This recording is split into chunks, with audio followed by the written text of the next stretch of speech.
H.R. 2019, an act to eliminate taxpayer financing of political party conventions and reprogram savings to provide for a 10-year pediatric research initiative through the Common Fund administered by the National Institutes of Health and for other purposes.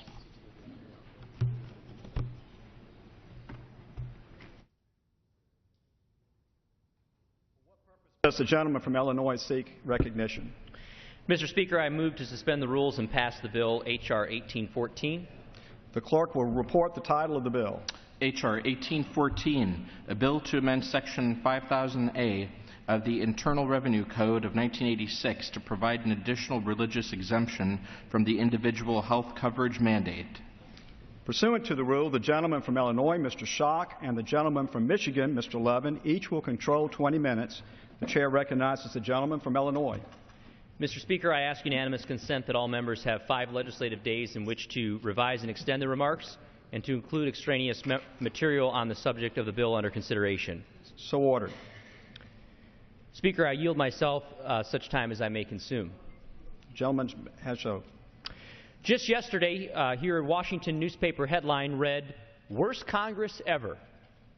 Now, the thrust of the article was an indictment against Washington partisanship for failure to move significant legislation on behalf of the American people.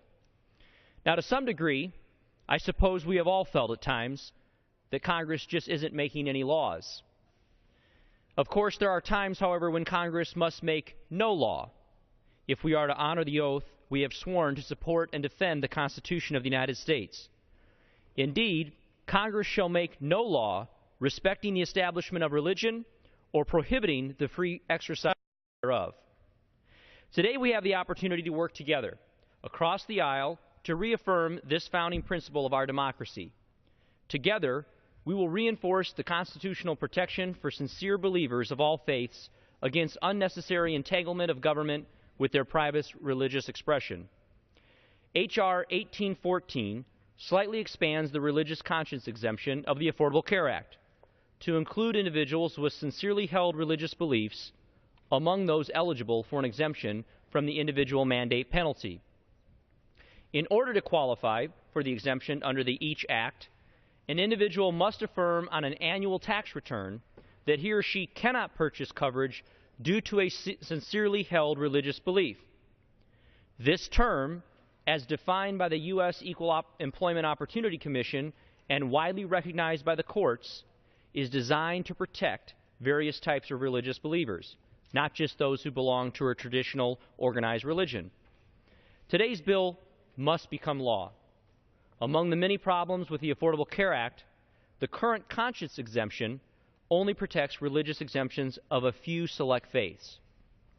Now, I'm fully aware that not every organization supporting or purporting to defend religious liberty is in favor of today's measure. I am nevertheless thankful that my good friend from the other side of the aisle, Mr. Keating, joined me in this effort. His home state of Massachusetts incorporated a similar religious liberty exemption in their state law, and it seems to be working out just fine. Since the law passed, only 6,500 Bay Staters have claimed the conscience exemption. This fact serves to reinforce the very principle of religious liberty we affirm today. The Constitution does not only protect the religious practices and beliefs of majority faith traditions, but rather the First Amendment protects even the smallest faith group and even the single individual against laws that infringe upon their sincerely held religious beliefs. But H.R. 1814 isn't only about constitutional jurisprudence and legislative correctness. It is about real people in my district and in yours who feel that their free exercise of religion is encumbered under the current law. One of them is a constituent of mine named Andrew, who lives in Chillicothe, Illinois. Andrew is a sincere believer whose religious commitment leads him to pursue only non-medical health care options. And according to Andrew, under the current law, he will be required to pay a fine once the individual mandate penalty kicks in. Regrettably, Andrew's religious beliefs were not considered when the present conscience exemption was enacted. The EACH Act today gives individuals like Andrew the ability to practice his religious beliefs without coercive government fining him for coverage he does not intend to use nor can he use and remain true to his most sincere religious beliefs. We recognize, however, that the immense unpopularity of Obamacare among many Americans might entice other law-abiding citizens to claim an exemption under the EACH Act in order to escape the law's penalty. In order to ensure that individuals do not game the system, this bill includes a strong provision that revokes the exemption and requires the individual to pay a stiff penalty if he or she seeks medical treatment at any point during that year.